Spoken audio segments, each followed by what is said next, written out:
मैंने कारवान पर ही लगाया है ना। हाँ।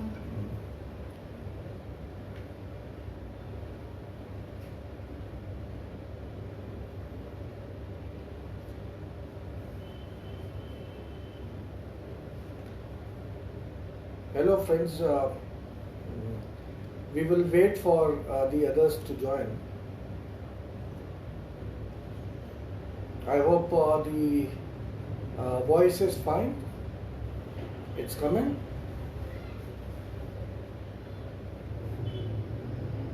Am I audible?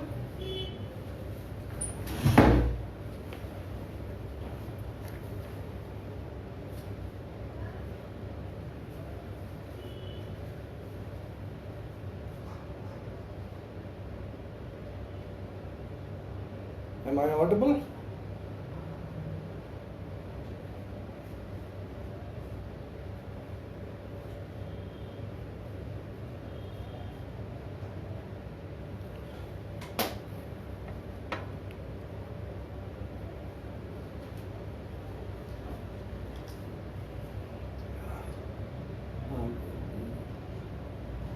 इसको start कर। इसको अभी करेंगे। कर लेना ना यार। हैं? कर देना। बैठ जाओ।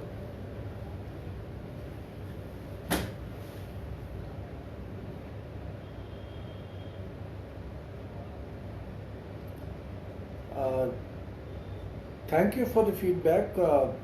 I think we are able to. You are able to hear me. Yes, but we still have some time. It's still 4:55. 5 minutes more for us to wait.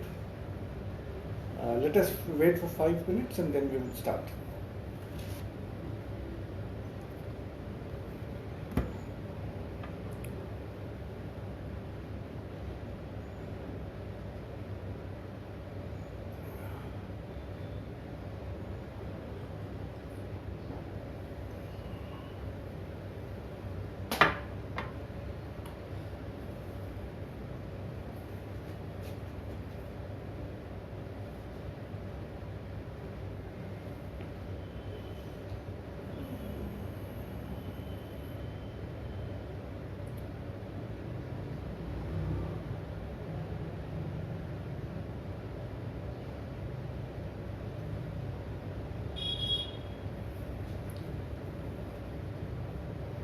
Hi everyone.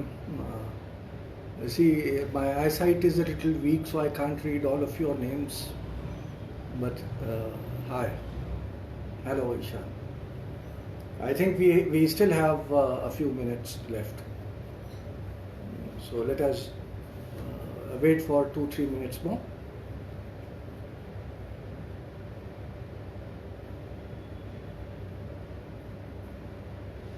I was asked to start speaking at 5 o'clock, and it's not yet. According to my watch, it's 4:56. So Vijay, we will have to wait for some time.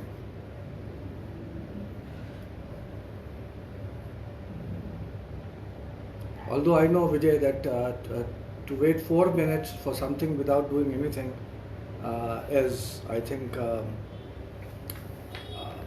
a little too much, but still.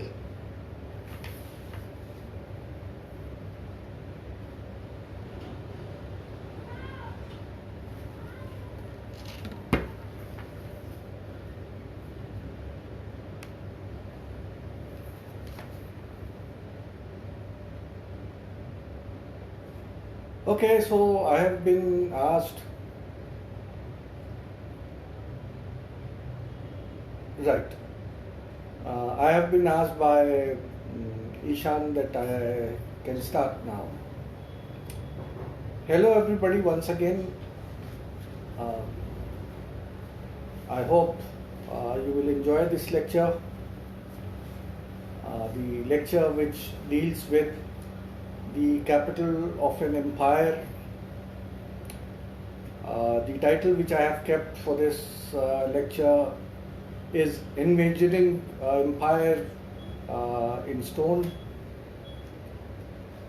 The Fatehpur Sikri, which translates into the City of Victory. uh, there was hardly any need for a new city to be developed. We already know that since ages, uh, you know, Delhi had been the capital of India. And at least from the Sultanate period onwards, Delhi was the capital city.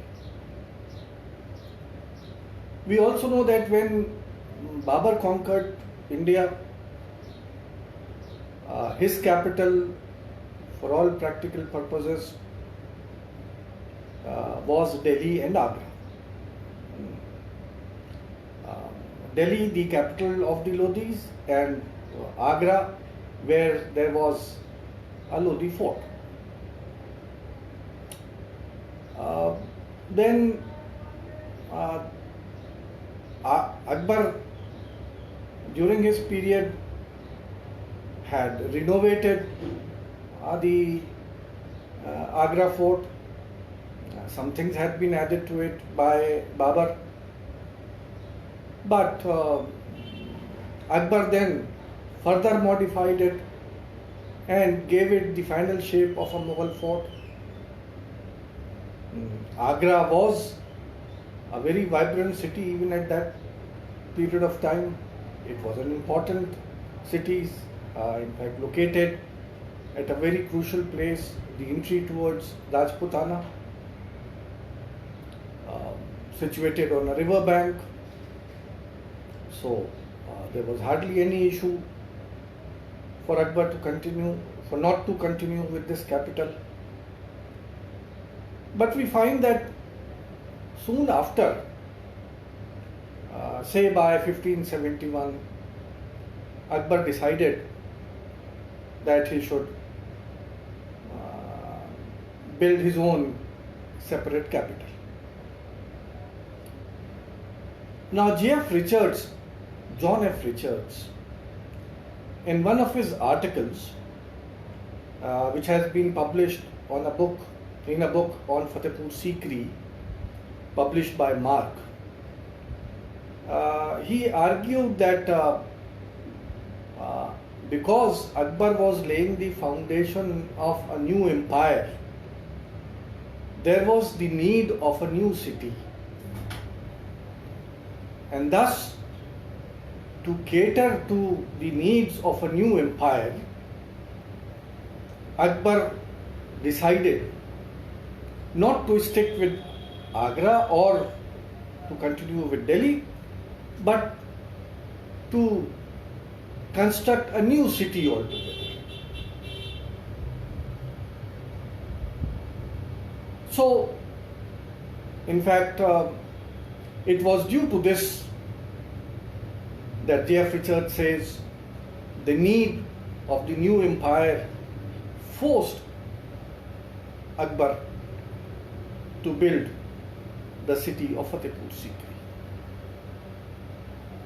Now today we would be discussing whether this was so or not.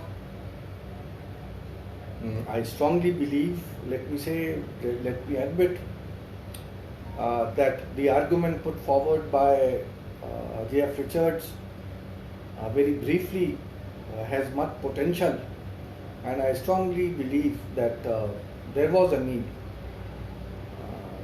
for the ideals of Akbar to come to fruition through the establishment of a new city, which was based on the new ideals formulated by Akbar. So this is the topic which we would be today grappling with. Now before actually I start my lecture, there are two things which I would like to say. One,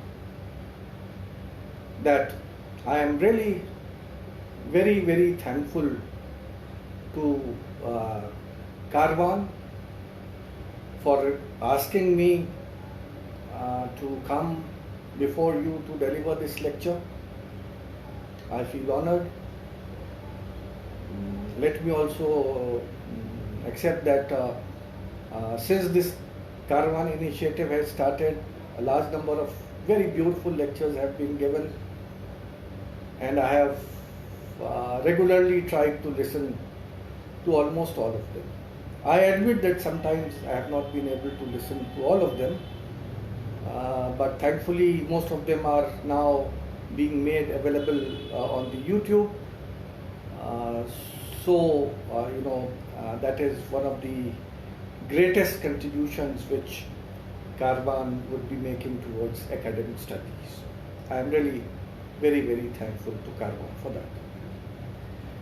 Secondly, I would like to,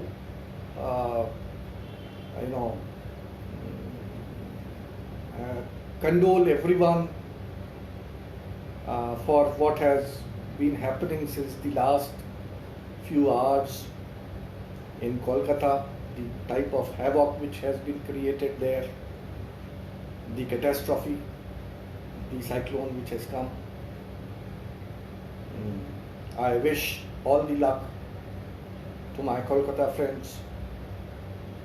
I hope that they are able to cope with that. I also hope that the present crisis which is ongoing, the type of migration which is taking place all over the country, is something that we should really be ashamed of, and I really condole all my fellow citizens for living such a time, for seeing all this happening before our eyes and not being able to do anything about it. Now this lecture which I am delivering before you is actually divided into two parts. One where we would be trying to discuss the nature of the state under Akbar. What type of state was established by Akbar? Now, naturally, because of the constraints of time, we would not be going into the details. But this would be the first section. What was the state under Akbar? Or you may say that what was the nature of the Mughal Empire? The second part of my lecture would deal with the city, the capital city of Akbar itself. Was it the ideals of the empire which he laid down? So these are the two things which we would be dealing today. Let us start with the issue of Mughal state. Now there are various interpretations of what the nature of state, of the Mughal state was, especially from the period of Akbar onwards. There is actually much controversy as far as this topic is concerned. There is a traditional view, there is a revisionist view, views which vary between claiming that the Mughal state established under Akbar and continued at least up till the 17th century was a Leviathan. It was a big, almost unmanageable state. Leviathan, in fact, is derived from the title of a work which actually means a sea monster. Hobbes had written this book, Leviathan, to deal with the state. And there are historians who believe that the Mughal Empire established by Akbar was a very grand, big, sometimes unmanageable state which had been established. On the other hand, there are views which try to project that what was created was nothing but a paper tiger.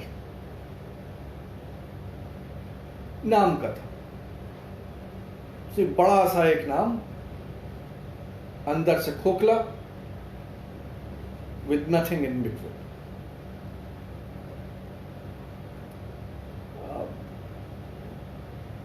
There are even historians, quite big historians, quite famous historians, who claim that actually the Mughal state was no empire.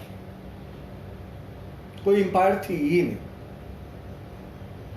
तो कुछ किसी का कहना है बहुत बड़ी empire थी, बड़ी पावरफुल एम्पायर थी, कुछ का कहना है बड़ी अनमैनेजेबल एम्पायर थी, कुछ का कहना है कि it was just an empire in name, और कुछ का कहना है कि वो सिर्फ एक किंगडम थी, it was not an empire at all.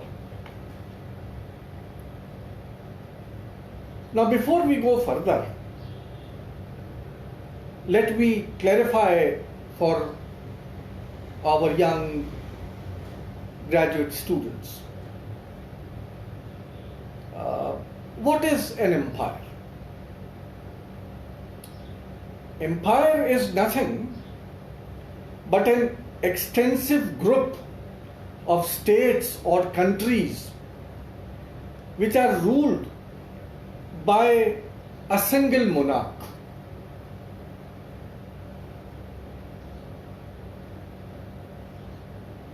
Now there may be empires which have contiguous territories. There may be empires which are spread over a vast geographical location, split into and not contiguous as one territory. Now, for example, the British Empire, the colonial state, वहाँ से यहाँ तक ऐसी empire तो थी कि जहाँ सूरज गुरूब नहीं होता था, लेकिन जो टेरिटरी वो कंट्रोल करते थे वो कंटिग्यूअस नहीं थी. फॉर दैट मैटर, अगर ऑटोमन एम्पायर थी तो एक बहुत बड़ी empire which spanned over parts of Asia and Europe, पूरी बंधी हुई territory, but as I said, which comprised of various nationalities, various ethnic groups, various types of peoples, various religions, multi-ethnic, multinational, उस type की जो rule होता है उसे हम एम्पायर कहते हैं, चाहे वो कंटिग्यूअस हो, चाहे वो अलग अलग टुकड़ों में डिस्पर्स्ड हो, लेकिन जहां पे जो उसका सॉवरन है, जो रूलर है,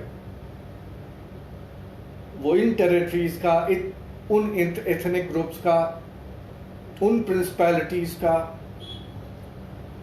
उन अलग अलग कल्चरली इनकॉम्पैटिबल लोगों का रूलर एक होता था, the empire. And such a political body was known as the empire. Now, it is said that it was such an empire which was established by Akbar. Remember that Delhi Sultanate, बड़े बड़े नाम हैं उसमें बादशाहों के, very powerful kings. All of you must have heard about Alauddin Khilji, his reforms, Mohammad bin Tughlaq, आज भी term आता है, तुगलकी फरमान, फिरोज शाह तुगलक, ब्ला ब्ला ब्ला, बहुत से नाम हैं सुल्तानों के. But their rule was known as Sultanate. It was never known as an empire. Delhi Sultanate empire नहीं थी. The Mughal Empire, on the other hand, established by Akbar, is considered by most of the historians, unlike the Sultanate, as an empire. Remember that. Now, all of us know that this empire was actually founded by Babur, who came to India in 1526. He ruled over a very small territory. 1525 he entered into the regions of Punjab. In 1526 he was fighting near Delhi at Panipat. Panipat, as you know, is stone's throw from Delhi. In 1526, through the Battle of Panipat, he conquered Delhi. Ibrahim Lodi was deposed. लेकिन जो इलाका इनके हाथ आया था, that was confined to the Punjab and portions near Delhi. It was only in 1527, after the Battle of Khanwa, which was fought between him and Rana Sanga, that his rule, the Mughal rule of Babur, extended up till, you can say, most of the portions of Indo-Gangetic plain. लेकिन ये भी पूरा नहीं था, because we know that in 1528 he was still only till Awadh. 1529 he conquered portions of Bihar. Bengal भी नहीं आया था. So Babur had a very small state. वो भी एक तरीके से half of it was still rebellious. You look at the Rajputs themselves. जो पूरा कंट्रोल, एब्सोल्यूट पावर इनकी अभी उसमें नहीं थी. When Humayun came to power, we know his rule was also थोड़ा सा extend हुआ, but once again very limited political authority. You know that कम से कम बाबर के पास तो काबुल का रीजन भी था. काबुल से शुरू होके पंजाब और पंजाब से लेके दिल्ली, चलिए मान भी लिया कि दिल्ली के आगे बहुत ज्यादा नहीं था, कॉन्क्वेस्ट चल रही थी, लेकिन at least from Kabul to Delhi you can say that Babur had some hold. Humayun के पास काबुल भी नहीं था, क्योंकि Kabul was with Mirza Kamran, his brother. You know that Malwa, the central India, just the territory below Rajputana, towards the south, that was independent, ultimately conquered by the ruler of Gujarat, and ruler of Gujarat then threatening Humayun from this side. Bihar out of control, the Afghan groups led by a number of Afghan chieftains, ultimately by Sher Shah. Rajputana, some in favor of Humayun, most not listening to him. So in a way, his rule was also confined. जब जिस ज़माने में इन्होंने अगर हुकूमत की भी है 1530 to you can say 40 में he was thrown out by Sher Shah. Even for this 10 years there was a very limited political authority of Humayun. So both Babur and Humayun can never be technically said to be the emperors. They are emperors because Humayun's son Akbar established an empire. और उसके historians थे दोनों को उसी अंदाज में जैसे शेर शाह का फादर एक मामूली सा इख्तिदार था, खान के खिताब तो छोड़ दीजिए, बहुत छोटी सी पोजीशन पे थी, जो आज वो खान के नाम से जाना जाता है. That was the name given during the 19th century by the colonial masters. So sometimes when your progeny exceeds you, it's their reflected glory which come to you. So both Babur and Humayun actually never had an empire which was being ruled by them. Both come territory and they were petty kings. They become important for us because later on उन्हीं के घर का एक आदमी, he was able to formulate an empire which came to exist. Now,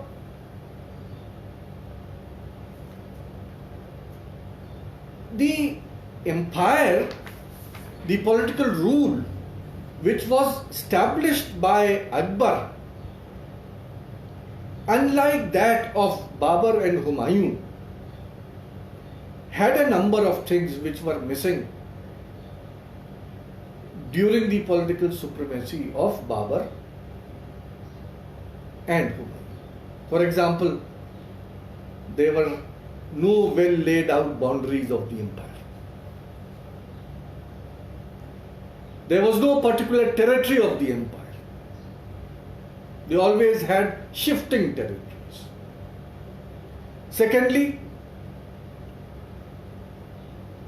not only that Akbar gave a particular territory to the rule, to the land where he was ruling, but apart from that, a well laid out road network. Road networks were first tried to be laid down by Sher Shah Soor, all of us know about that. But then ultimately the task was completed by Akbar. And so under Akbar, there was a very efficient road network throughout the Indian subcontinent. Throughout the land where there was the suzerainty of Akbar. Then we know that a common currency, that was something which was given by Akbar. From extreme north to almost the Deccan, under Akbar we have a common currency system. Then all this, a unified land, road networks, common currency had a natural corollary, and that was the development of trade and commerce. So there was a flourishing trade and commerce which was going on. Peace, flourishing trade and commerce all led to much more, collection of taxes and land revenues. Not only that we know that under Akbar there was yet another thing which was missing from the earlier Mughal rulers: a proper ruling class. Akbar presided over a nobility which was cosmopolitan in nature.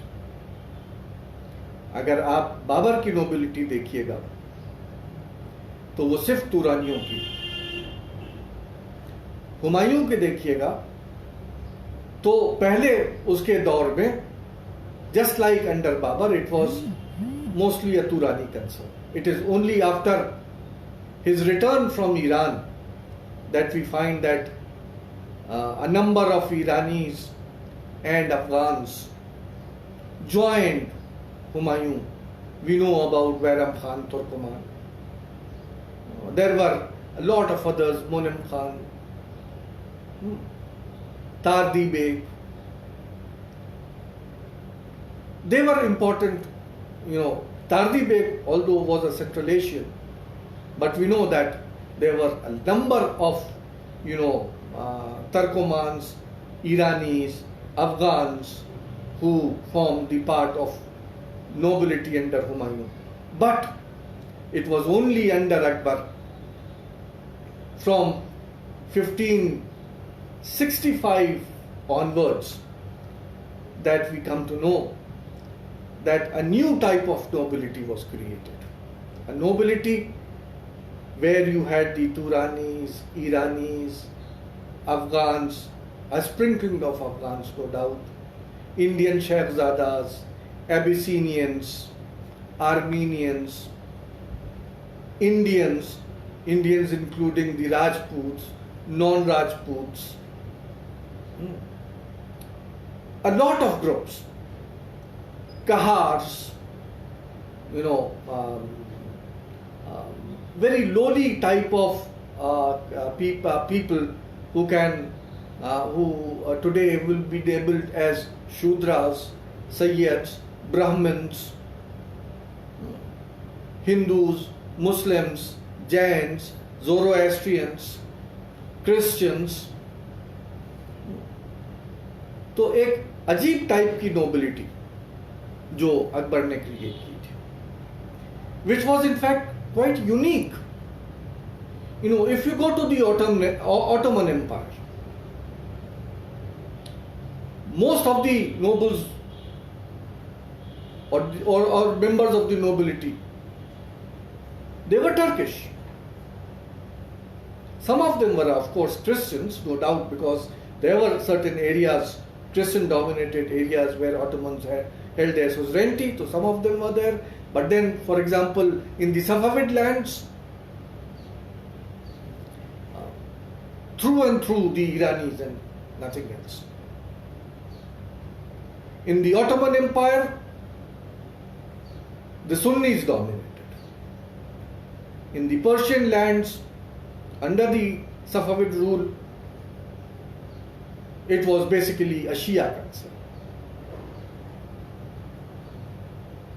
Now, during this period when such, nobilities existed, Akbar had created a nobility जिसमें हर क़िमाश के लोग थे, हर ethnicity के लोग थे, हर मजहब के लोग थे, हर जात के लोग थे, हर तबके के लोग थे.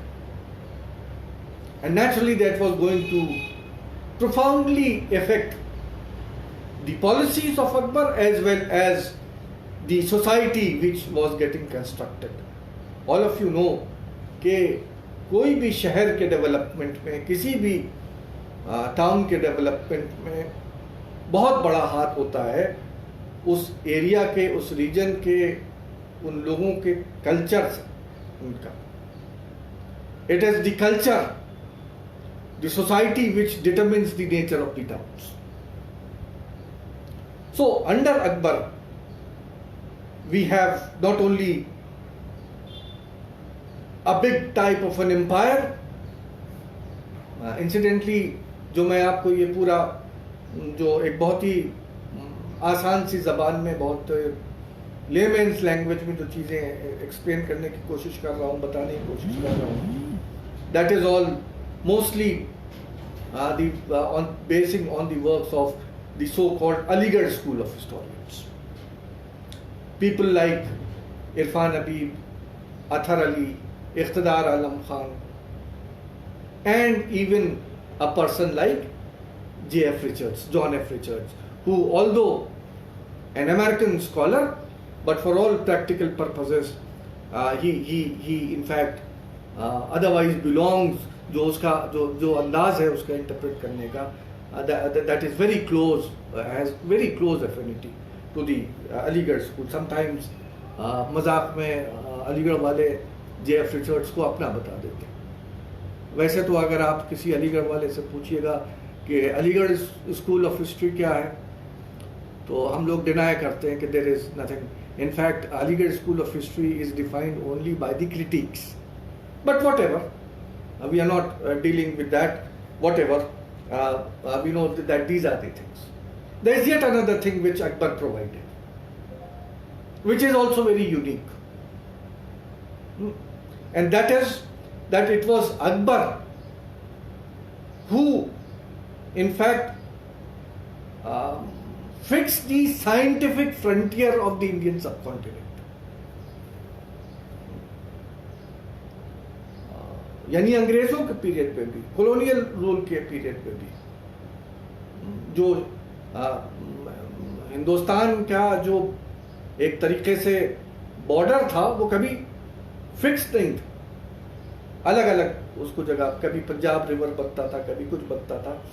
But as Abul Fazl pointed out, जो अबुल फजल को एको करते हैं professor Ahmad Ali, that the scientific frontier of Hindu Kush with Kabul and Kandahar as the twin gateways was decided upon by Akbar through his treaties with Abdullah Khan Uzbek. And that was one of the greatest contributions of Akbar at a moment when he was founding the Mughal Empire. कोई भी जगह, जैसे मैंने कहा कि जब तक कि उसकी कोई एक बाकायदा टेरिटरी ना हो, चाहे वो फ्रैगमेंटेड हो, चाहे वो कंटिग्यूअस हो, लेकिन कोई ना कोई उसकी टेरिटरी होना चाहिए. तो एक तरीके से अकबर ने हिंदू कुश को काबुल और कंधार से शुरू करके जो वहाँ पे जो हिंदू कुश के पहाड़ में जो पैसेजेस थे, वहाँ से एक बाउंड्री ड्रॉ की थी कि उसके उधर सेंट्रल एशिया है, जो भी वहाँ अब्दुल्ला खान उज़्बेक या सफाविड्स या कोई और कुछ भी करें, हमसे कोई ताल्लुक नहीं है, इधर मत आइएगा. The silk route also pass through Kandahar, and one of the basic entrepôts from where which became a very important international mart was the region of Kandahar, जहाँ से पूरा माल साउथ इंडिया से, वेस्टर्न इंडिया से, सारा चीज़ें, या उधर चाइना से, एलेक्जेंड्रिया से, everything would converge at Kandahar, and from there अलग अलग रीजन्स की तरफ जाते थे और उधर हिंदू कुश को पार करके, दर्रे को पार करके उधर पहुंच जाते थे या इधर आ जाते थे. So that was the which was given by Akbar. A very elaborate taxation system,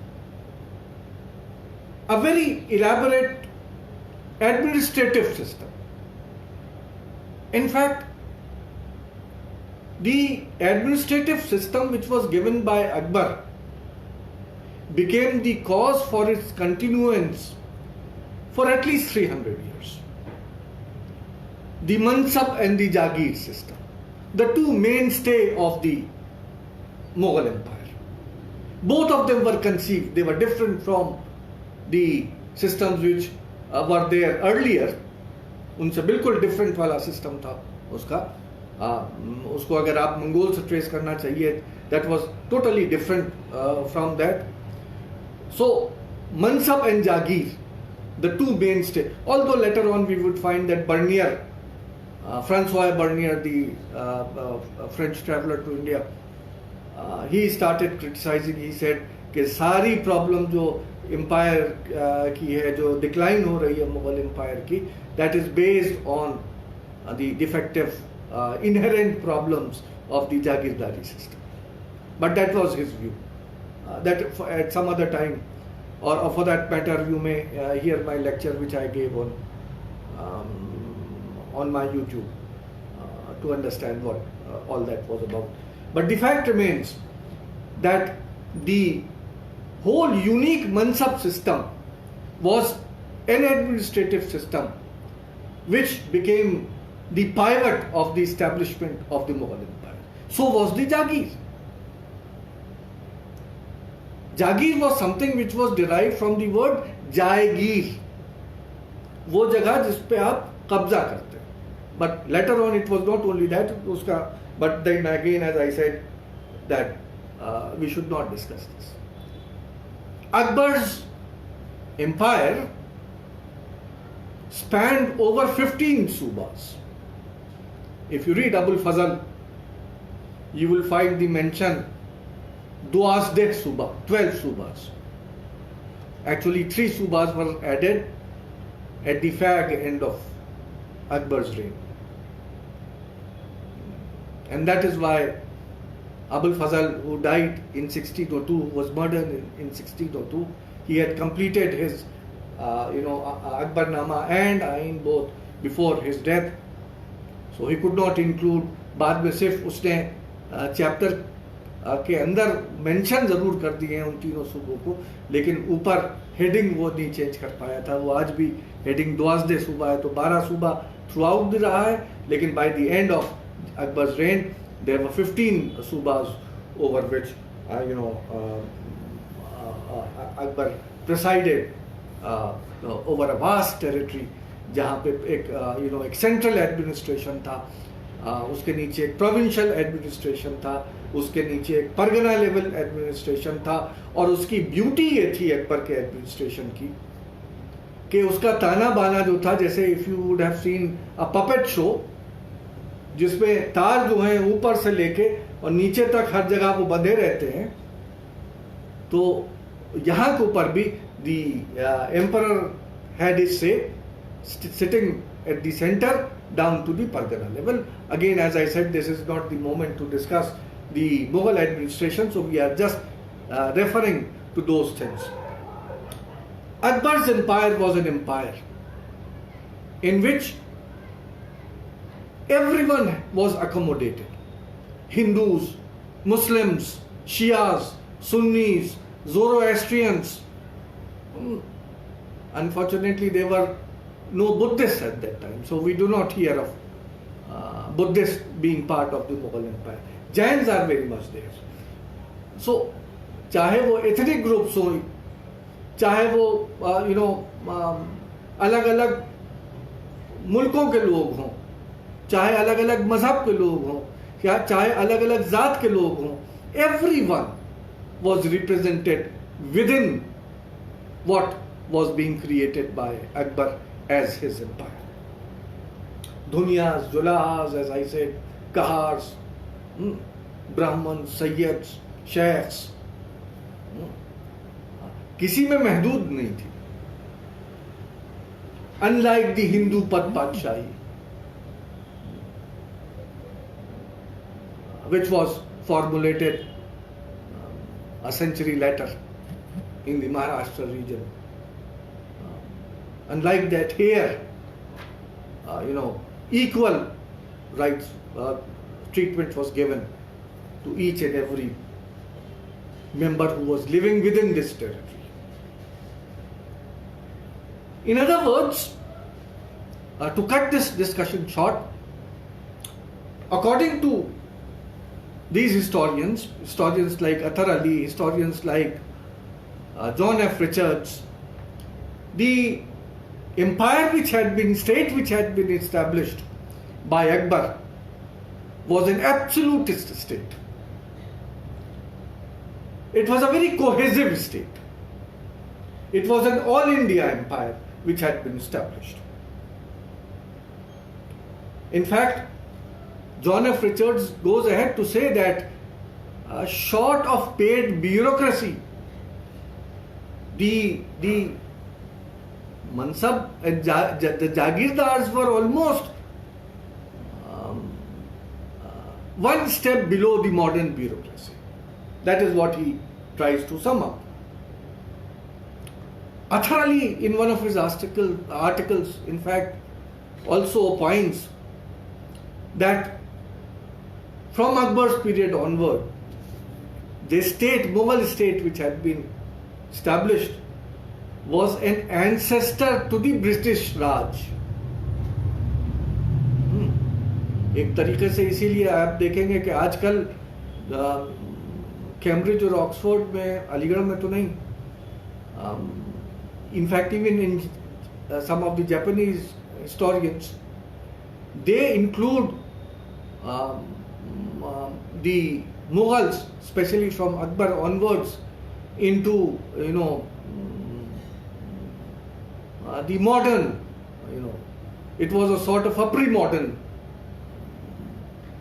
state which was there.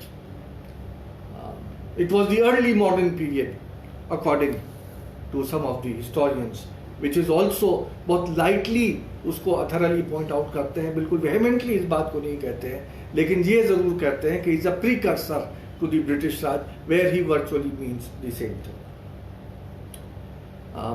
As I said, that Richard says कि जो मनसबदार और जागीरदार थे, ये एक प्री मॉडर्न ब्यूरोक्रेसी जैसे आज IAS और सिविल सर्विसेज होती हैं, ये बिल्कुल उसी टाइप के लोग हुआ करते थे जो अपने हुनर के बेसिस पे अपॉइंट किए जाते थे, जो नॉन हेरिडिटरी होते थे, जो जिनका खानदान से कोई ताल्लुक नहीं होता था. जितना आप अपने को सिद्ध करेंगे उतना आपको उसमें आगे बढ़ेंगे या पीछे हटेंगे, what ever the case would be. So what we find is that such was the state which was founded by Akbar, and all this formation actually was almost complete soon after Bairam Khan's regency ended, and you can say that from 1560 onwards, by 1575 the whole process of the formation of such an empire had been accomplished by Akbar. In spite of this strong state which has been talked about by these groups of historians, there is another group of historians led by, for example, there is an American scholar, Stephen Blake. He gives the theory of patrimonial bureaucratic empire. He disbelieves what M. Athar Ali and the other people of the Aligarh school are talking about. According to Blake, there was much difference from between the European empires and the European kings and the Eastern empires. जो eastern empires थी, चाहे वो सफाविड्स रहे हों, चाहे वो Iranians रहे हों, और ये टर्क्स रहे हों, ऑटोमन्स रहे हों, चाहे मुगल्स रहे हों, they were all patrimonial kings and their empires were patrimonial empires. हालांकि कंसेशन ये देते हैं, when he writes an article on the Mughal empire, he calls it as a patrimonial bureaucratic empire. लेकिन क्योंकि इतनी strong bureaucracy mansab and jagir system Akbar के period में develop हो गया है कि स्टीफन ब्लेक भी उसको डिनाई नहीं कर पाता है, तो वो उसको पैट्रिमोनियल ब्यूरोक्रेटिक एम्पायर कहता है, where he says that the king was just like a father figure, he was the pater familias, family का head, and whatever he would do would be replicated at various levels. He would be followed by the nobles, nobles would be followed by the commoners. तो जो बादशाह का घर था, that was a sort of a microcosm for the state. जो बादशाह का घर था, his imperial household, that set the example. और जो वो कहेगा, क्या फायदेमंद है, क्या नुकसानदेह है, क्या क्या है, ट्रेड एंड कॉमर्स ने क्या डेवलपमेंट हो गया, कुछ नेचुरल करोलरीज हुई कि नहीं हुई, that is not it. The only thing is whatever the will of the emperor, he wills so it would happen. बादशाह चार का कमरे में रहता है, जहां मर्दान खाना और जनान खाना है, तो नोबल भी वैसा ही घर बनवाएगा जहां पे जनान खाना मर्दान खाना होगा. एक कॉमन आदमी भी ऐसा घर बनवाएगा जहां पे उसके औरतों के रहने का थोड़ा सा एक कॉर्डन ऑफ करके एक अलग एरिया रहेगा, blah blah. And he applies this model to one of the Mughal cities, Shah Jahanabad. Stephen Blake did not work on Fatehpur Sikri. Stephen Blake worked on a city, Shah Jahanabad, and he applied this model जो उन्होंने एक modern Asian studies के अपने paper में पैट्रिमोनियल bureaucratic empire की बात की थी. He applied that model on the city of Shah Jahanabad. His famous book Shah Jahanabad is in fact an elaboration of this thesis, and he tries to see कि ये जो शहर था, unlike the European towns, unlike London and Paris and other towns, यहाँ के ऊपर वो vibrancy, वो मॉडर्निटी, वो चीजें नहीं थी। यहाँ कुछ नहीं था, बस ऐसा था कि बस बादशाह के घर को बड़ा कर दिया गया। The palace of the king was अपने में समेटे हुई थी पूरी एम्पायर को, और पूरी एम्पायर जो थी वो रिफ्लेक्शन था बादशाह के घर। That in sum total. In fact, Stephen Blake got confused by one term which has been used by Abul Fazl in the Ain-e-Akbari, and that is Manzilabadi.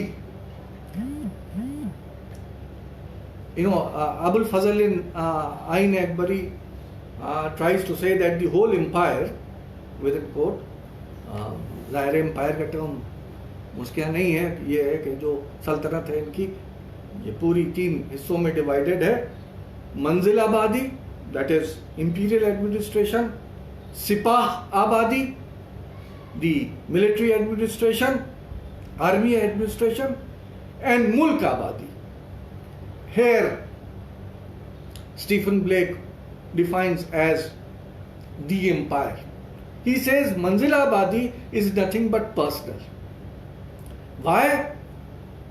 Because he says that the empire had 2 types of revenue systems, 2 types of lands, Khalisa and Jagir.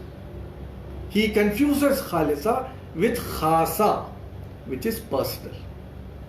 For example, जहाँ पे आईन अकबरी में बात की जाती है stables की, मदबख की, आर्मी एडमिनिस्ट्रेशन की, इन सब को वो यूज करते हैं मंजिलाबादी में। He says these are the personal effects of the ruler, they are not personal effects, they represent a massive state endeavor which is looked after by the various foundries and industries which had been established for the production. Now, it is on these 2 levels that the empire of Akbar, let me also mention Christopher बेले, बहुत short में, क्योंकि आधा time से ज़्यादा तो गुजर ही चुका अब तक। Blake tries to say that Mughal empire was no empire. It is just like a grid. एक जाली का टुकड़ा लीजिए, उसको एक लॉन में बिछा दीजिए, घास के ऊपर डाल दीजिए, तो जहां जहां लोहे की जाली घास को दबा रही होगी वहां वहां घास मर जाएगी, नो डेवलपमेंट। और जहां जहां वो जाली उसको नहीं छुएगी वहां डेवलपमेंट चलता रहेगा। तो दे सेड के मुगल एम्पायर इस जाली की तरह थी जो सिर्फ पर्टिकुलर स्पॉट्स को जिसने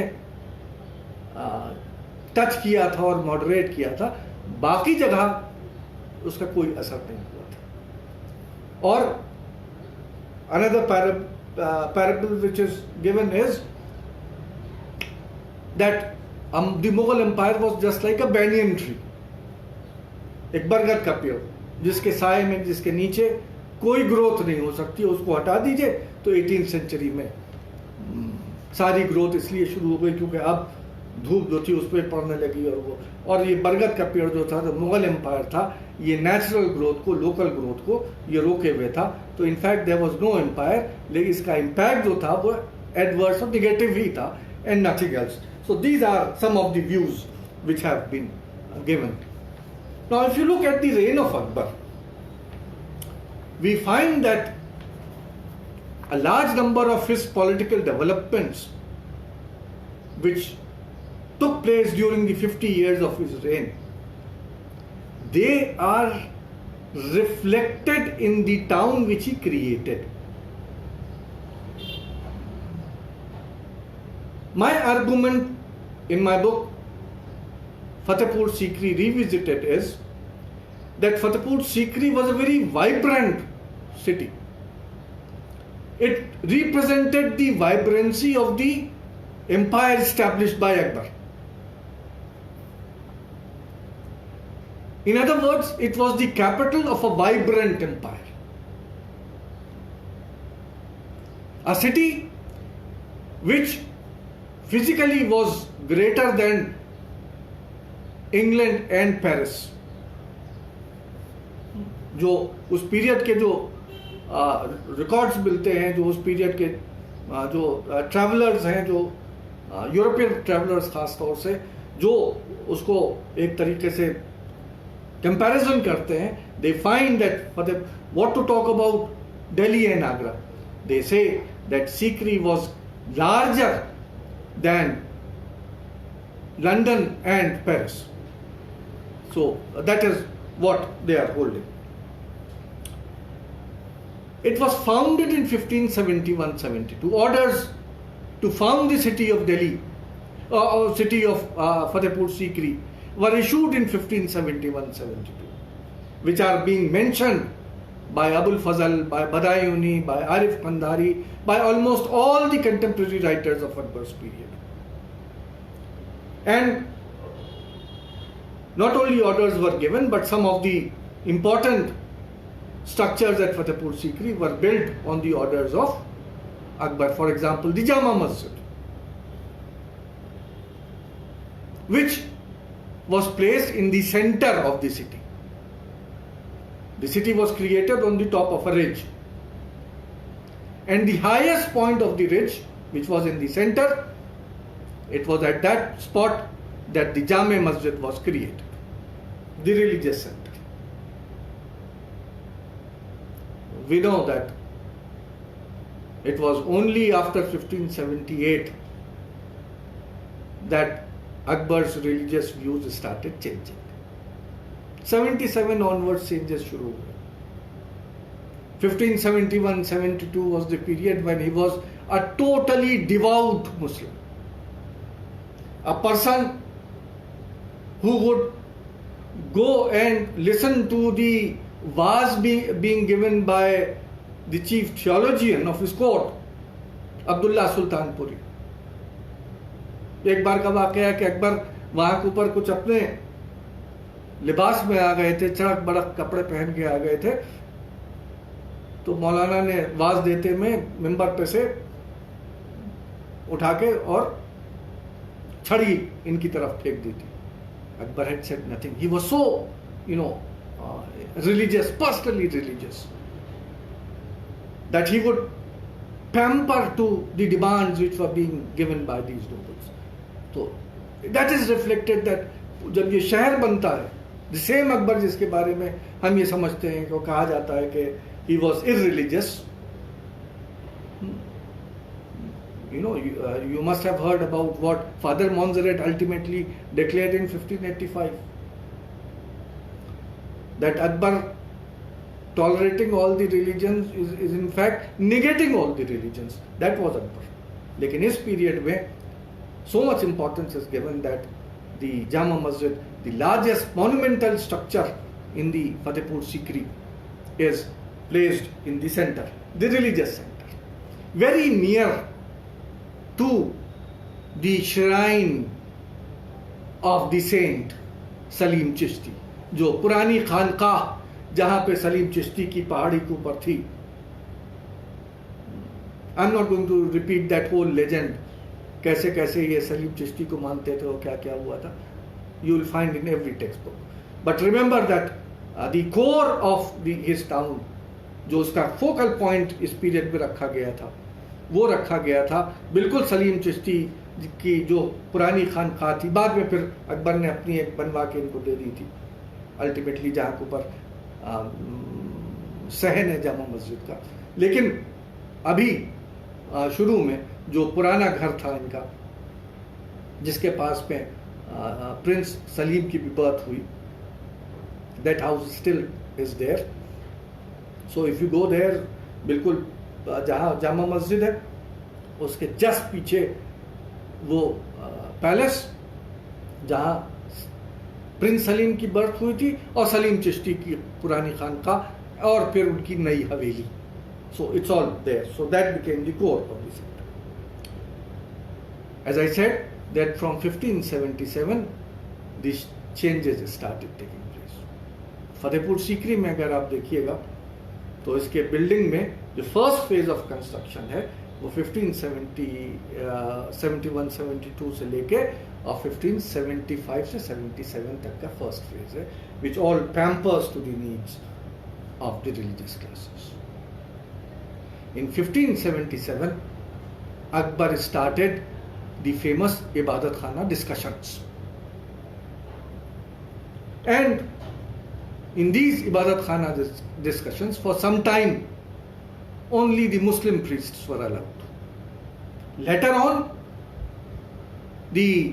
when Akbar saw कि ये तो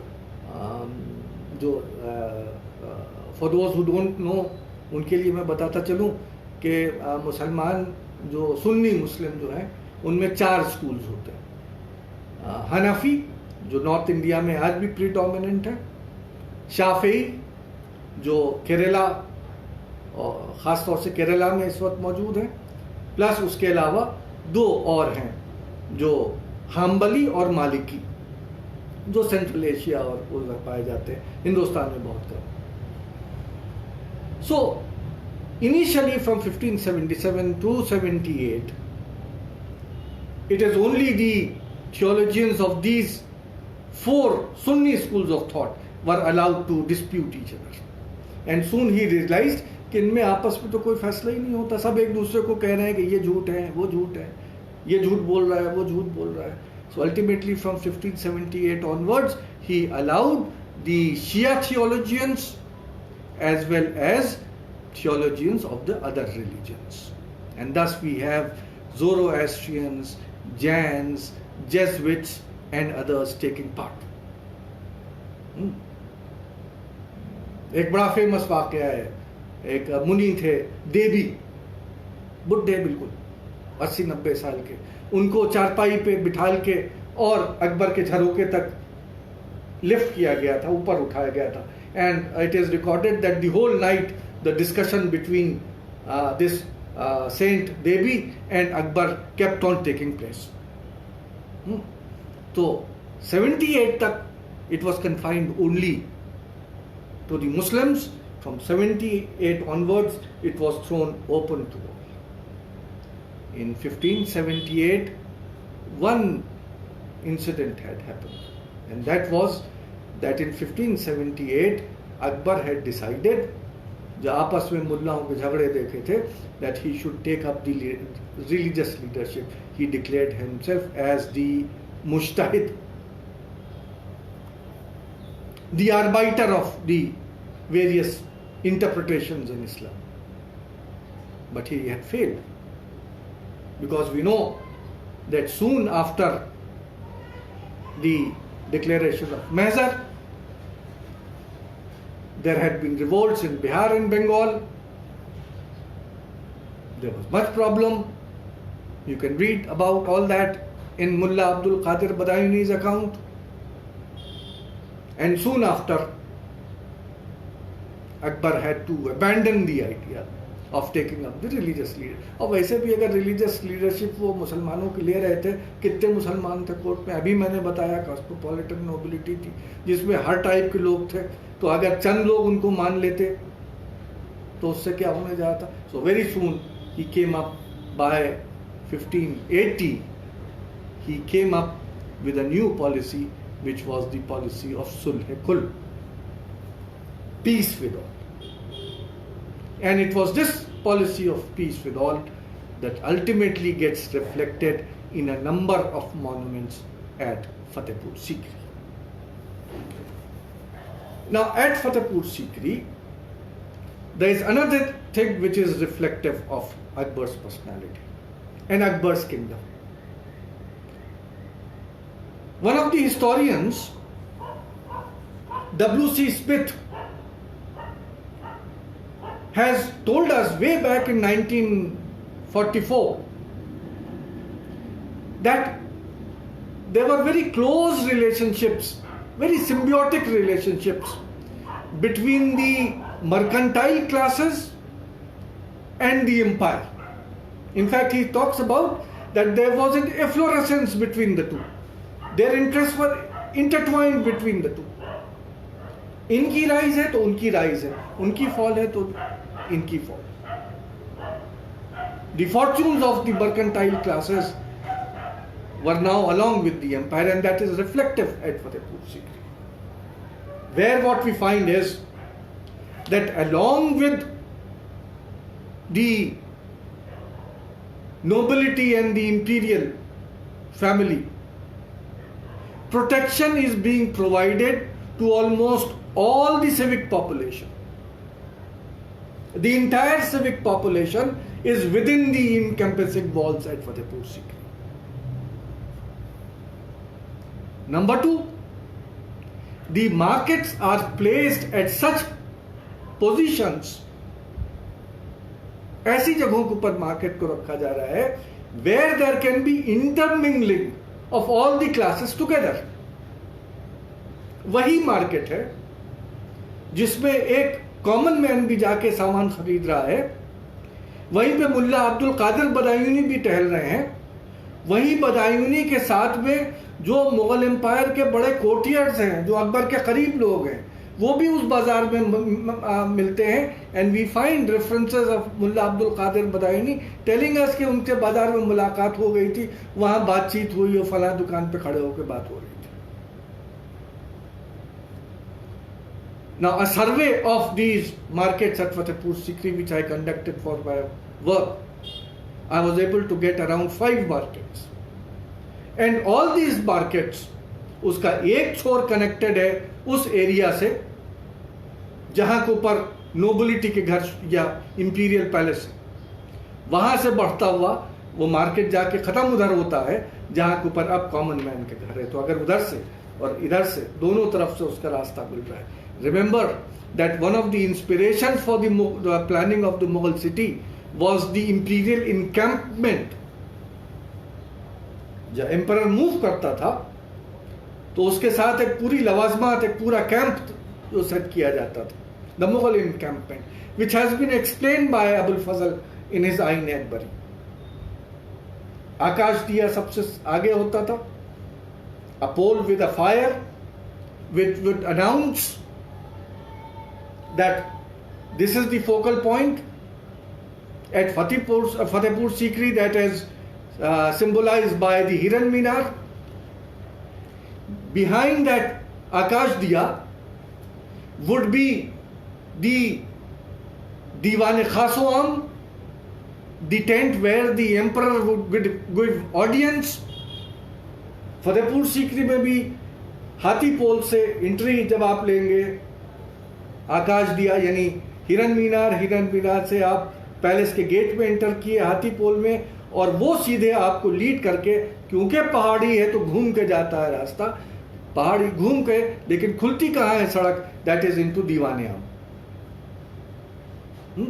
एंड देन बिहाइंड द दीवाने आम would be the personal quarters of the emperor, the Khwabgah, the Daulat Khana, and behind the Daulat Khana, but surrounded from all sides by the tents and establishments of the princes and the nobles and the bureaucracy, would be the Haramsar. और ये पूरी जो layer थी, that would be further surrounded by other high officials, और फिर अपने हस्बे मरातिब, अपने status के लिहाज से जो जितने कम स्टेटस का है वो उससे दूरी के ऊपर वो प्लेस करता जाए. Exactly the same thing we find reflected in the planning of Fatehpur Sikri. And on all the 4 cardinal directions, कोनों में जो एक रेक्टेंगल ये बन जाएगा, इसके जो कोने होंगे उसमें the markets would be placed so that all those tents जो दूर लगे हुए हैं वो भी इस बाजार में आ सके, और जो एम्परर वाले या जो नोबिलिटी वाले या ऑफिसर्स वाले टेंट वाले हैं वो भी जाके बाजारियों से सामान खरीद सके. Exactly the same type of close symbiosis of these mercantile interests with the ruling elites and the masses is found at Fatehpur Sikri. लोहार का अगर घर है तो वो बिल्कुल फसील के पास है.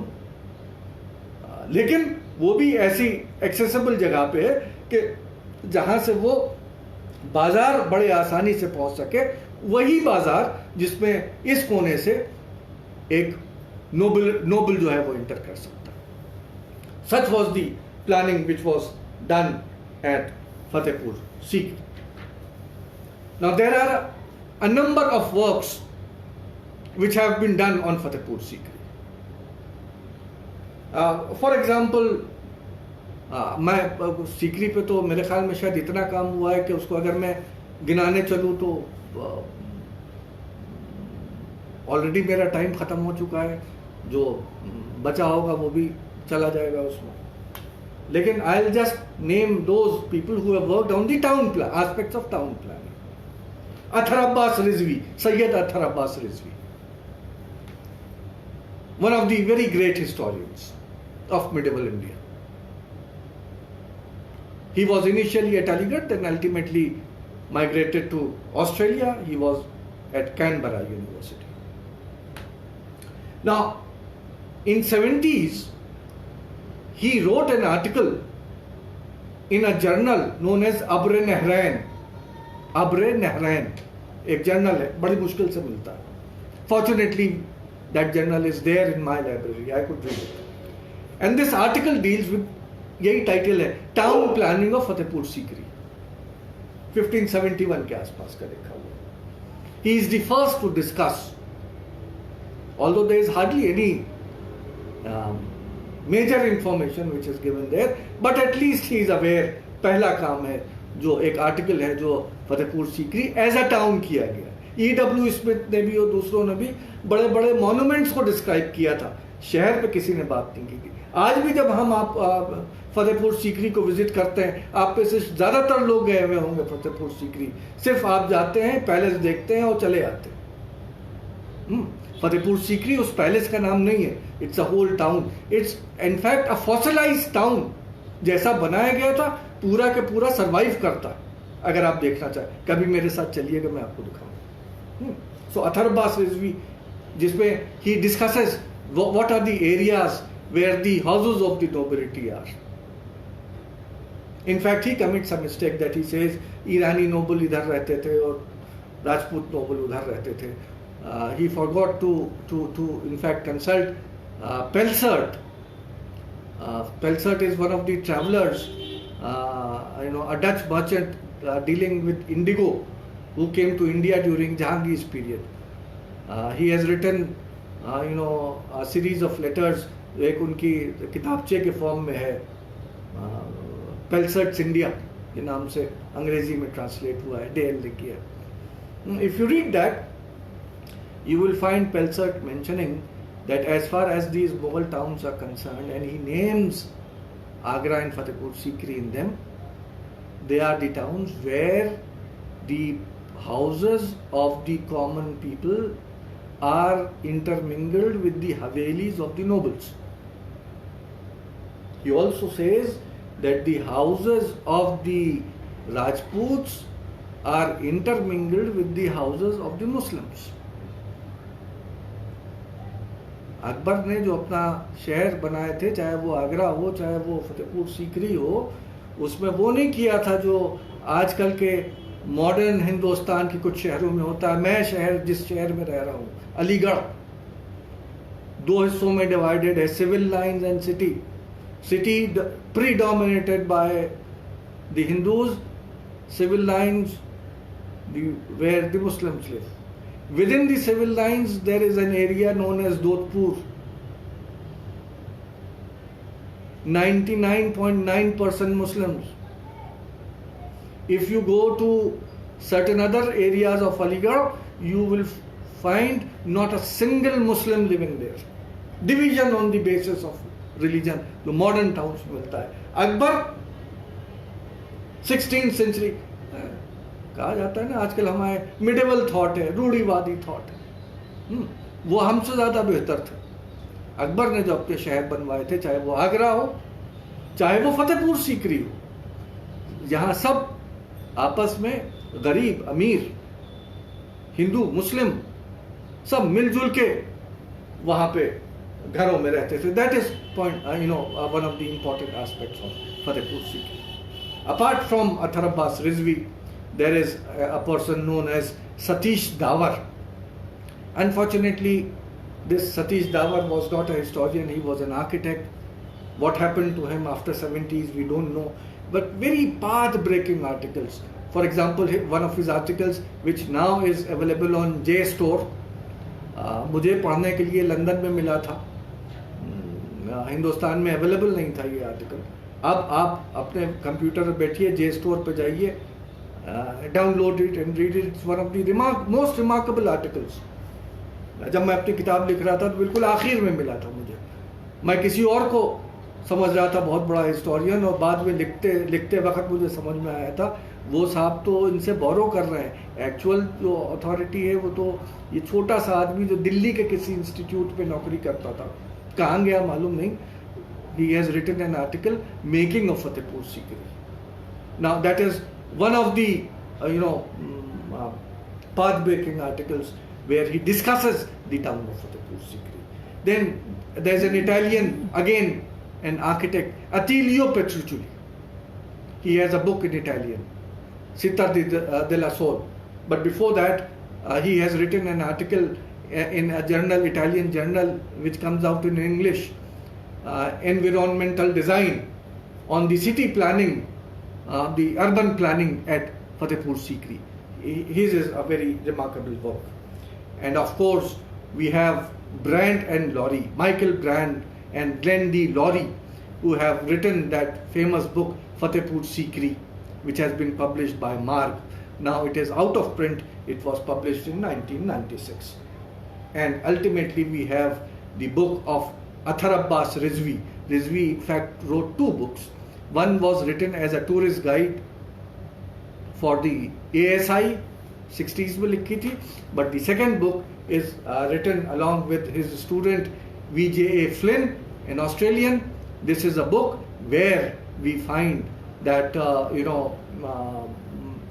he discusses the primary sources for the study of Fatehpur Sikri. And ultimately the last work on the topic is my work, revisiting Fatehpur Sikri. And it is in my work that I have devoted a full chapter on the town planning of Fatehpur Sikri. Now my works in fact go to show that Fatehpur Sikri was an ideal city for an ideal empire. It was a fitting capital toward the new empire of Akbar. J.F. Richards ने मार्ग वाले अपने article में इस चीज को point out किया था, मैंने इसको इलैबोरेट किया. It was not a city which represented the patrimonial aspirations of the empire, जो स्टीफन ब्लेक का मैंने आपको ब्रीफली जिक्र किया था. Then there are two other questions which are very relevant, which one should grapple with. One of them is whether this city of Fatehpur was pre-planned या growth इसकी gradually हुई. सो Attilio Petruccioli, in fact, in his book, tries to argue that Sikri is a pre-planned city. Actually, उन्होंने एक mega grid बनाई. मैं उनको criticise नहीं करना चाह रहा था, लेकिन चलिए कर देते. एक मेगा ग्रिड 1000 इलाही गज ग्राफ पेपर होता है ना, उसमें ग्रिड्स होती हैं, स्क्वायर्स होते हैं, बड़ा स्क्वायर फर्दर डिवाइडेड. तो आप ग्राफ पेपर आपके अगर नजरों के सामने हो, ग्राफ पेपर आपको देखा है, एक बड़ा स्क्वायर होता है और वो हल्के हल्के रिड्यूस किया जाता है छोटे छोटे स्क्वायर्स में ग्राफ. तो जो मेगा ग्रिड थी वो 1000 इलाही गज की थी. प्रॉब्लम इज कि Ilahi gaz was instituted by Akbar around 1585, at a time when Fatehpur Sikri was being abandoned as the capital. तो जो मेजरमेंट था ही नहीं, उस मेजरमेंट के प्रॉब्लम क्या हुई कि Satish Dawar, who was an architect who had nothing to do with history, had mention this. He had also mentioned the grid of Elahi Gas, 1000 Elahi Gas. Now that was taken up by Achilio Petruccelli and further refined. But Achilio Petruccelli also forgot कि जो measurement उन्होंने बोरो किया है एक हिंदुस्तानी historian से, वो measurement Akbar के उस पीरियड में नहीं था जब सीकरी बनाई जा रही थी. लेकिन बहरहाल उस ग्रिड से, अब मेरे पास टाइम नहीं बचा कि मैं उसको डिटेल में जाऊं. The only thing is that he tried to prove by placing that grid on the various structures at Fatehpur Sikri, के सारे जो स्ट्रक्चर्स हैं फतेहपुर सीकरी में वो सब उस ग्रिड पे फिक्स हो जाते हैं. तो इससे ये लगता है कि जैसे ये पूरा शहर जो था वो एक प्री प्लान के साथ बनाया गया था. My work on the other hand goes to show that this was actually not the case. There was a controlled design system. Certain things were planned. For example, as I said, abhi keh chuka, Jama Masjid was built and decided upon. Palatial complexes were built. But apart from that, a road network was laid down. पूरा, यानी मैंने भी 8 sectors में फतेहपुर सीकरी को बांटा है, but not on the basis of any grid mega और non mega. I have based myself on the placement of the major roads of constructed by Akbar. अगर उन पैरेलल 90 डिग्रीज पे काटती हुई उस पे लेन्स, उनको अगर आप देखेंगे तो 8 सेक्टर्स में पूरा शहर डिवाइड हो जाता है, जिसमें से मिडिल के सेक्टर में पैलेस आता है, उसके चारों तरफ ब्यूरोक्रेसी आती है, और फिर जैसे जैसे डिस्टेंस बढ़ता जाता है वैसे वैसे सोसाइटी के दूसरे तबके आते जाते हैं, प्रोफेशनल ग्रुप्स आते जाते हैं. सो दो दीज रोड नेटवर्क्स, आज भी आपने देखा होगा जब कोई कॉलोनाइजर जो है जब घर बनाने चलता है तो बाज दफा वो घर बना के देता है, बाज दफा आपको प्लॉटिंग करके देता है. जब प्लॉटिंग भी करके देता है तो उसमें वो रोड नेटवर्क ले डाउन कर देता है, कुछ एरिया मार्क कर देता है कि ये पार्क का है, बाकी अब आपका ये प्लॉट है 500 का या 250 बाय 250 का, इसको लीजिए बनवा लीजिए, अगर पूरा डेवलप नहीं करके देता है तो. लेकिन इतना डेवलपमेंट करके देता है. बस उसी अंदाज में the road networks were laid down by Akbar on imperial orders. Gardens were laid down at strategic places. The Chahar Baghs were laid down. The waterworks, Bawlis, step wells, water tanks, they were dug and placed, and then the orders were issued to the nobility and the commoners कि आओ अपने घर बना. That lands were allotted and given to the people to go and construct their houses. So that is how the city of Fatehpur Sikri started developing. Now, I said something जो अब बहुत time हो गया है, चीज़ें तो बहुत सी लेके आया था मैं बताने के लिए, अभी मेरे पास तकरीबन काफ़ी कुछ है, लेकिन मैं आपको एक बात बता के मैं एंड करूँगा. एंड करने में भी एंड से ये मत समझिए कि फौरन एंड कर रहा हूँ. I am known to take time, but one thing I would point out that Fatehpur Sikri for example depicts the ideals of the policy of Sulhekul. The ideals of the policy of Sulhekul. Sulhekul, peace with all. You know that it is being talked about Akbar. किसी भी आप architecture की किताब को उठा के देख लीजिए, टेक्स्ट बुक को खास तौर से. मैंने तो बहुत से यूनिवर्सिटीज़ के इम्तिहान में भी ये सवाल देखे हैं कि हिंदू और मुस्लिम आर्किटेक्चर को अकबर जो हैं वो एमैलगमेट करते हैं. ट्रेविएट हिंदू है. There was just a few days back a very beautiful lecture by Swapna Liddle where she very elaborately explained to you about what a Trabeate architecture is what a trabeate arch is, what a corbelling is, what a true arch is. So I'm not going into the details. Suffice to say कि general perception में ट्रेबिएट और कॉर्बेल्ड हिंदू है और arch is something Islamic. In fact उस दिन doctor Swapna little से भी एक सवाल हुआ था कि वो मुस्लिम आर्किटेक्चर, इस्लामिक आर्किटेक्चर है कि नहीं है आर्च या डोम. भैया काहे के लिए आप आर्किटेक्चर को मजहब पहना रहे हैं? न डोम इस्लामिक है, न ट्रेबिएट हिंदू है. Chain and bell motif has been used by Akbar. Look here, sulh-i-kul की पॉलिसी पे अप्लाई करते थे. देखिए नदीम साहब भी कह रहे थे कि सुलेकुल नजर आती है फतेहपुर सीकरी में. जोधबाई के पैलेस पे, पंचपहल पे पिलर्स हैं जिस पे चेन एंड बेल मोटिव दिया हुआ है. देखिए हिंदू मोटिव, टेम्पल का मोटिव नहीं. This is not the policy of sulh-i-kul. This is just a reflection that Akbar wanted the architecture of various regions to be reflected in the capital which he was constructing.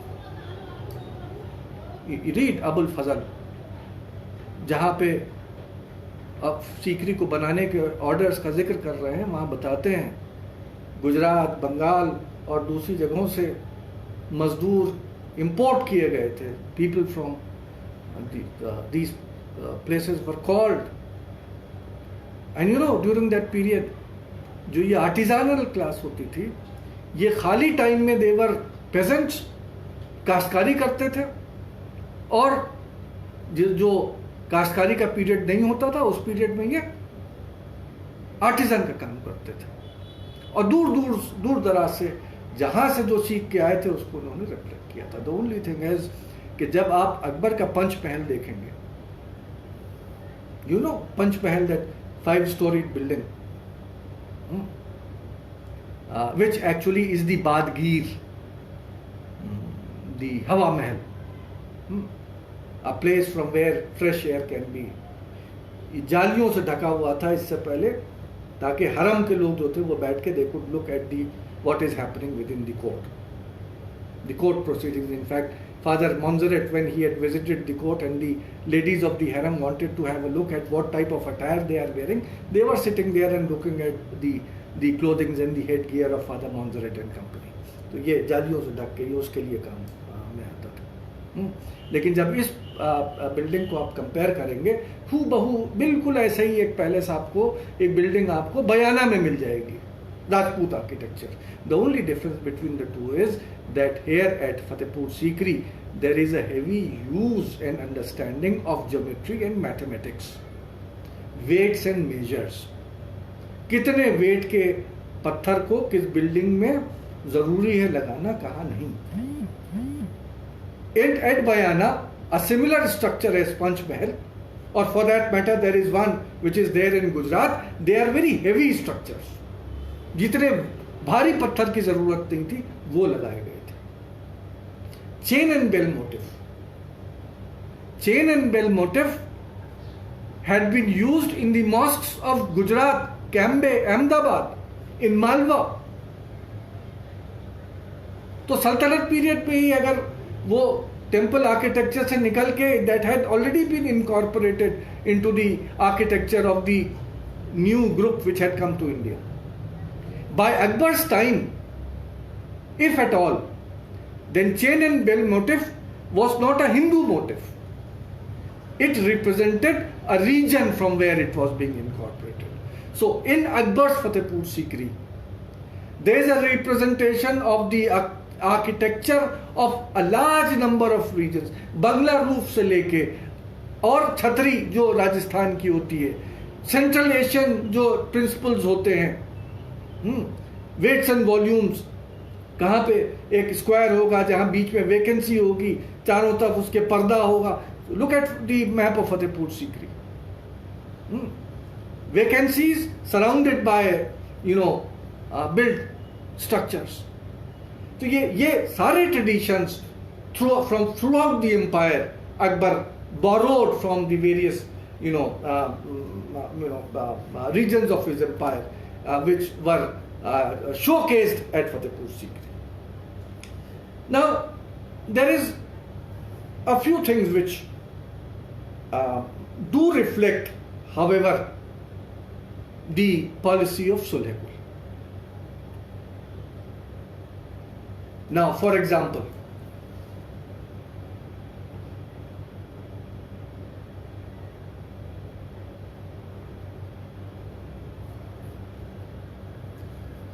Original में देखिए, अगर आपको नजर आ सके। Sorry, मैं technologically बहुत week हूँ, मैंने बहुत कोशिश की थी सीखने की, और मैं एक दिन मैंने स्वप्ना लिटिल जी से कहा भी था कि मैं उनसे पूछूंगा कि कैसे पावर पॉइंट अपना दिखाते हैं, but somehow I was so busy that I couldn't in fact encroach upon our time to learn this. तो मैं इसी तरह आपको दिखा रहा हूँ। ये दो मैंने, एक ओरिजिनल और एक उसका sketch is by E.W. Smith. Photograph exactly 100 years after bye my self. सबसे पहले रिकॉर्डिंग इन सब चीज़ों की 1895 के आसपास E.W. स्मिथ ने अपनी किताब में की थी, जो architecture of Fatehpur Sikri.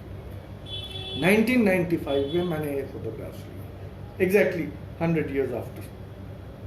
What do they reflect show?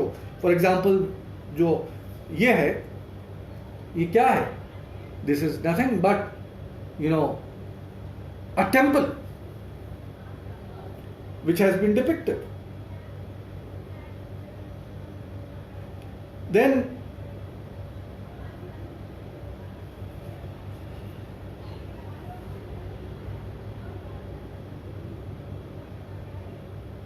मालूम नहीं आपको इसमें कितना नजर आ रहा है, कितना नहीं नजर आ रहा है।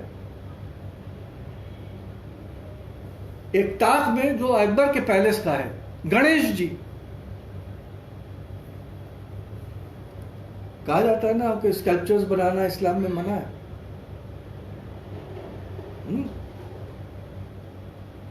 A figure of a Hindu goddess carved on a palace in imperial use, जहां अकबर बैठता था।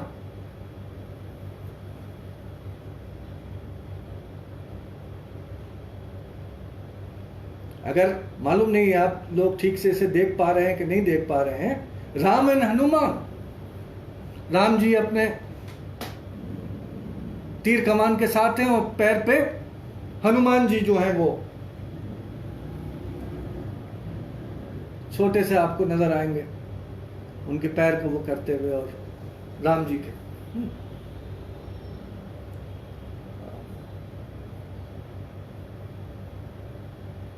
Now, there are a number of such things. For example, I'll show just another.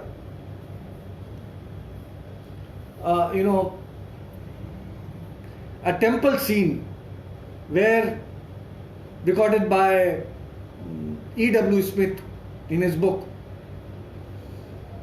A temple scene जहां बीच में वो कहते हैं गौतम बुद्धा बैठे हुए हैं।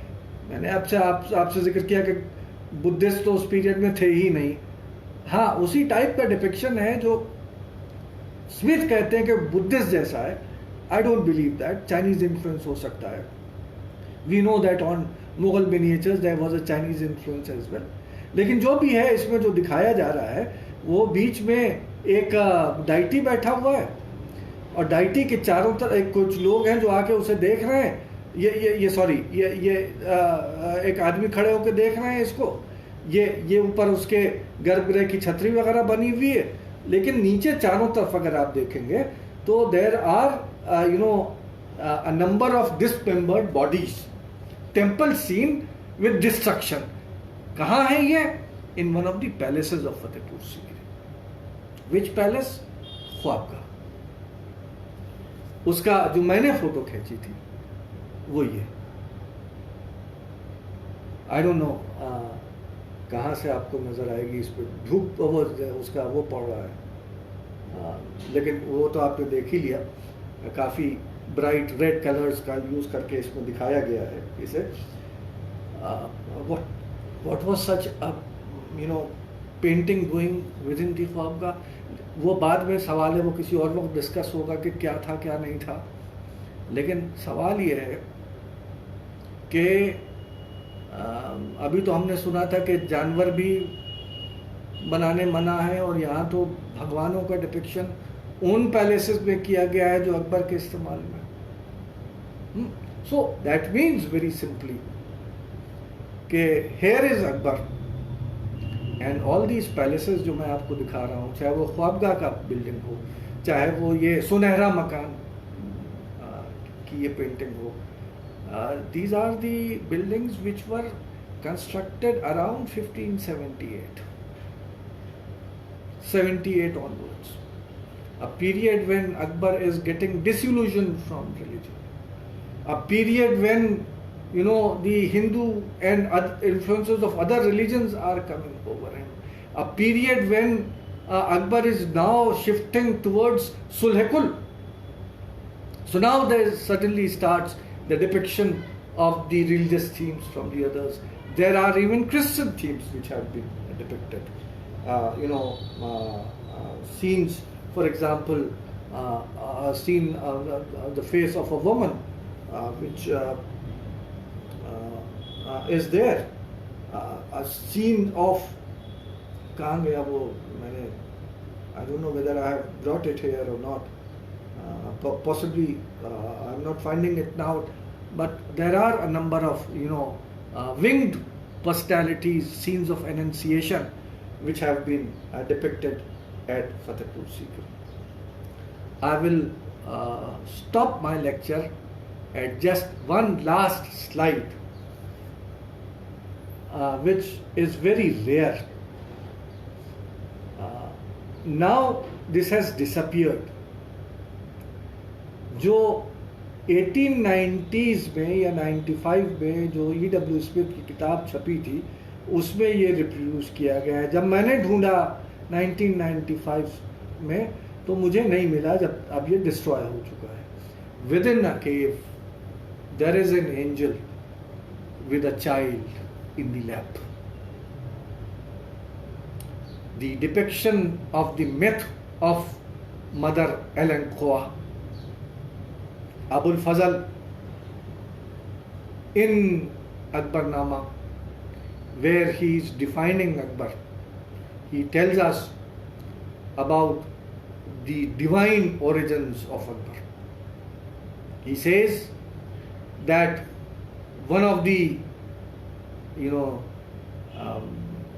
great grandmothers of Akbar, the mother of Changiz, she was impregnated by the sun god, and when the ray of light, the light emanating from heaven, godly light, entered into the womb of Alan Khua, she gave birth to 3 children. One of them was the father of Changiz Khan. And thus, through Changiz Khan, वो जो semen है, जो वो ray of light है, जिसने Alan खुआ को impregnate किया था without the touch of a human, of a male. This is very similar to the tale of mother Mary, immaculate conception of Mary, बिल्कुल उसी अंदाज में. सो वही चीज़ जो है दैट शी कंसीव, और वो जो था वो ट्रैवल ओवर टाइम करते करते then that entered into the womb of Mariam uz-Zamani, Mariam Makani, the mother of Akbar, Hamida Banu Begum, and thus the divine king Akbar came into existence. जो ये पूरा डिवाइन किंगशिप का जो पूरा नरेशन जो अबुल फजल अपने अकबरनामा में करता है, और बताने के लिए कि कैसे अकबर की किंगशिप जो है वो डिवाइन किंगशिप है, उसका डिपिक्शन ख्वाबगाह की एक दीवार को मिलता है. इन other words, the various buildings and palaces at Fatehpur Sikri. They are nothing but depictions of, of the ideals which were supposed to be laid down by Akbar himself.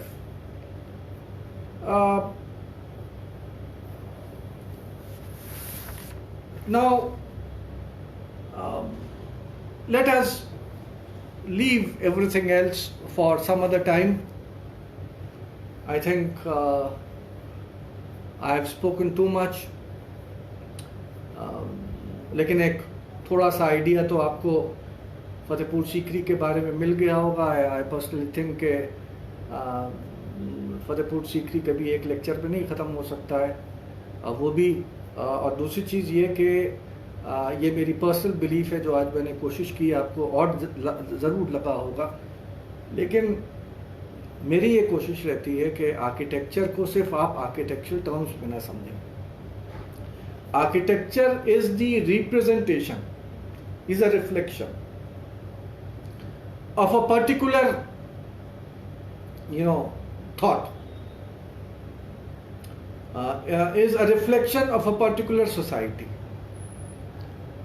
तो जब तक आप उस सोसाइटी को नहीं समझिएगा, उस पॉलिटी को नहीं समझिएगा, उसके पीछे के कंसेप्ट्स को नहीं समझिएगा, तो सिर्फ ये ट्रेबिएट था कि आक्वेट था, फतेहपुर सीकरी में कितनी बिल्डिंग्स थी, कौन बड़ी थी, कौन ऊंची थी, कौन आक्वेट थी, कौन ट्रेबिएट थी, उस डिस्कशन से कोई फ़ायदा नहीं है. तो टुडे हमने ये कोशिश की, छोटी सी कोशिश थी कि ये समझने की कोशिश करें कि जो अकबर ने फतेहपुर सीकरी को बनवाया था, वो जो उसके बदलते हुए आइडियल्स थे, जैसे जैसे उसके थिंकिंग में, थॉट में फ़र्क आता गया था, वैसे वैसे उसने उसको चेंज किया था. शुरू में एक बहुत ही मजहबी आदमी था, जामा मस्जिद की इम्पोर्टेंस है, सूफी सेंटर्स की इम्पोर्टेंस है, सलीम चिश्ती की इम्पोर्टेंस है, और अल्टीमेटली फिर वो टाइम आता है कि जब वो अब हर एक को मानने लगता है. अब इसमें हिंदू गॉड्स एंड गॉडेसेस भी, मंदिर भी, दूसरी चीज़ें भी इस पर बनने लगती हैं. मैंने एक जो एस्पेक्ट इस पर नहीं दिखाया, ढूंढने के बावजूद भी मुझे नहीं मिल पाया, वो ये था कि इसमें angels, Mary and Jesus are also included.